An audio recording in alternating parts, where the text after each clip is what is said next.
बाकी सब एएनएम की भर्ती को लेकर अपात्र घोषित कर दिया गया था। इसके बाद महिलाएं जबलपुर हाईकोर्ट गई। जबलपुर में क्या फैसला दिया?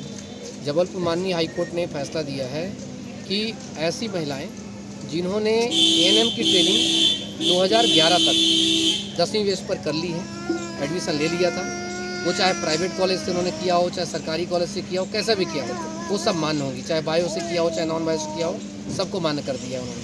और उन्होंने कहा है कि ऐसी महिलाओं को जो है उनकी अपात्र ना किया जाए, उनको मेरिट ऑफ वेटिंग हिसाब से उनको जब दिया जाए। दूसरी ऐसी कैटेगरी जो महिलाएं 2012 के बाद जिन्होंने एडमिशन लिया है और उनके पास बायोलॉजी नहीं था, नॉन बायो था, लेकिन अगर उनकी ट्रेनिंग 24 महीने की है, तो चाहे भले उन्होंने प्राइवेट से किया हो या चाहे गवर्नमेंट से किया हो, वो वैलिड है उसमें।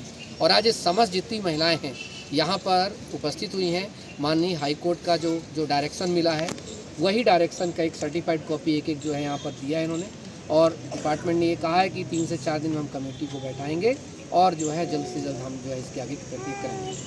अगर निर्णय नहीं होता है तो फिर आगे करना? नहीं, ये कोर्ट का निर्णय है, कोर्ट का निर्णय तो मानना पड़ेगा ना। कंडक्ट की कार्रवाई की बात 30 डेज़ का वेट करते हैं इंसान, 30 डेज़ का नहीं होता तो कोर्ट ऑफ करना है, क्योंकि ये यहाँ पर ना तो नेतागिरी चलेगी इनकी, ना भाषणबाजी चलेगी। यहाँ पर तो ये है कि भाई आपने ऑर्डर हमने किया, आपने किया क्यों नहीं।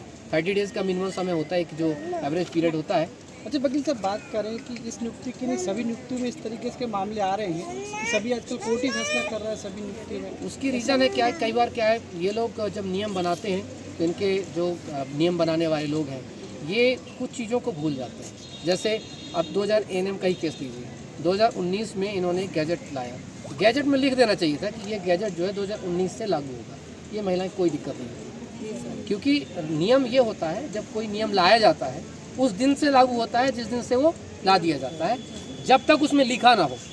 अगर गैजेट में लिखा होता कि ये 2010 से प्रभावी होगा, 2007 से प्रभावी होगा, तो समझा जाता। उसमें सिर्फ ये लिखा कि अब जो है ये होगा और उसी को उठा करके व्यापक में दे दिया।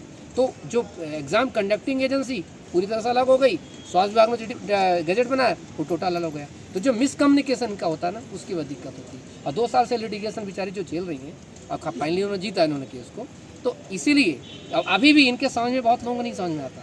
ठीक है, ये कई बार प्रोसेसिंग फीस को नहीं समझ पाते, और कई बार माननीय कोर्ट ने कहा भी है कि डिपार्टमेंट के लोग जो है कई बार जो बैठे होते हैं वो ऑर्डर नहीं समझ पाते, ऑर्डर में लिखा क्या है। तो कई बार हम जैसे लोगों को आना पड़ता है भाई ऑर्डर में ये लिखा है।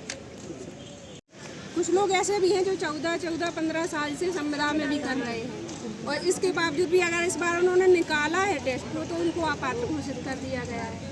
अगर उन्होंने वेरीफाइड किया है तो उन्हें ये अधिकार है कि उन्हें रेगुलर जॉब दें। और जो लड़कियां संविदा के लिए पात्र हैं तो वो रेगुलर के लिए पात्र क्यों नहीं है? मैं मतलब यहाँ संचालनालय में एक रिक्वेस्ट करने आई हूँ कि मतलब हम लोग जब संविदा के लिए काम कर रहे हैं और वही काम हमें रेगुलर में भी करना है, तो उसके लिए अपात्र कैसे हो सकता है?